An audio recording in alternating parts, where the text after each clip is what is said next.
औज़ुबिल्लाहिमिनश्शैतानिर्रजीम बिस्मिल्लाहिर्रहमानिर्रहीम।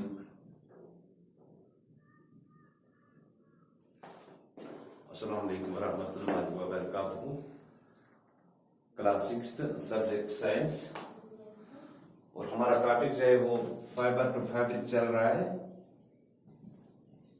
Fibre to fabric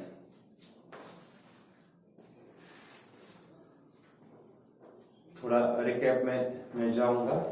कल हमने पढ़ा है कि फाइबर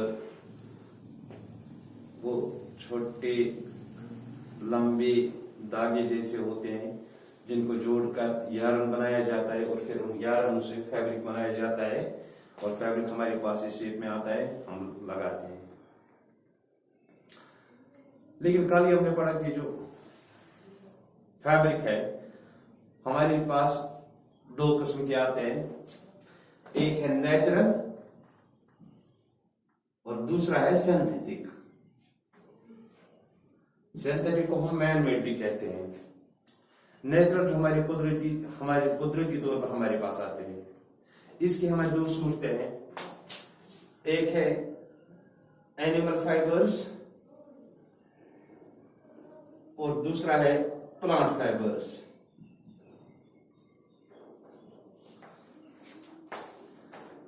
प्लांट फाइबर्स में हमें कॉटन और जूट आता है।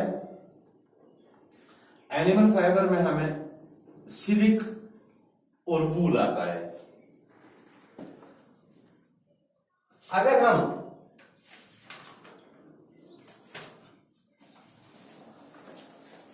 इन प्लांट फाइबर्स की बात करेंगे, कॉटन की,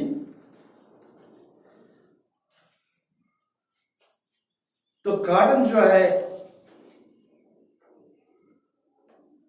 आपने देखा होगा कि जब हम घर में वो शम्मा जलाते हैं तो इसमें वो धागा जैसा होता है जो जलता है, वो भी कॉटन का बना हुआ होता है।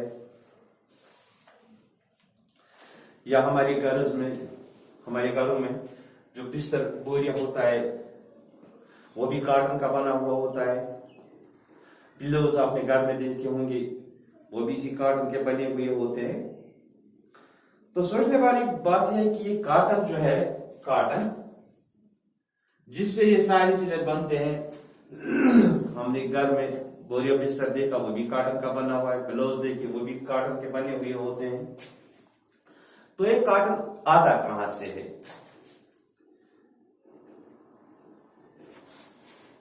ये कॉटन जो है ये बाज़ाब्ता, जैसे हम यहाँ पे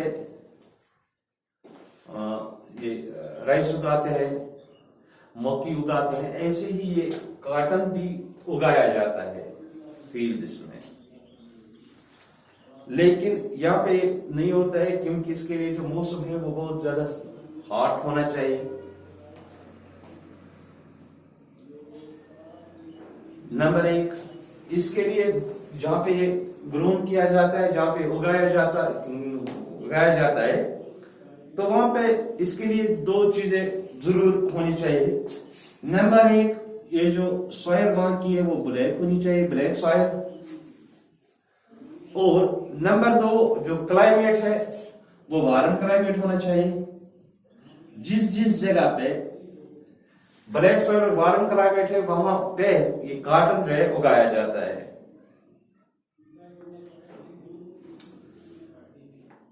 और इन कॉटन प्लांट्स पे जो फ्रूट्स उगते हैं उनको कॉटन बॉल्स भी कहते हैं, कॉटन बॉल्स।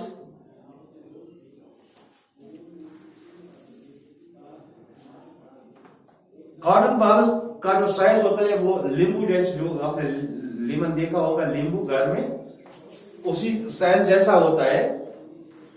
जब ये मैच्योर हो जाता है, जब ये पक हो जाता है तो ये बर्स्ट होता है। जैसे हमें यहाँ पे आपने अखरोट देखा होगा, जब वो पकता है तो उसका वो भी फट जाता है फिर बाहर निकलने के लिए। ऐसे ये जो है एक लेमन बार कॉटन की ये बर्स्ट हो जाती है और इसमें से जो कॉटन है, कॉटन फाइबर्स वो बाहर निकल आते हैं सीड्स के साथ। इन्हीं बालों से हम अपने हाथों से कॉटन पिक करते हैं फिर और फिर इनको इस फाइबर्स को, इस कॉटन को, इसके साथ जो सीड होता है, कॉम्बिंग के जरिए कंघा करके हम इसको अलग अलग करते हैं। इसमें से ये सीड्स और ये कॉटन को, इस प्रोसेस को जिससे हम ये काम्स करते हैं सीड्स अलग करने को, इसको हम कहते हैं ginning of cotton. Ginning of cotton, इसका मतलब ये हो गया कि कॉटन में से सीड्स को अलग करना। पहले तो ये गिनिंग जो है वो हाथों से ही किया जाता है, लेकिन आज के जमाने में गिनिंग के लिए भी हम मशीनों का इस्तेमाल करते हैं। तो ये थी कॉटन के बारे में जानकारी। इंशाल्लाह हम कल अब जूट के बारे में पढ़ेंगे। तब तक के लिए खुदा हाफिज, अस्सलाम वालेकुम।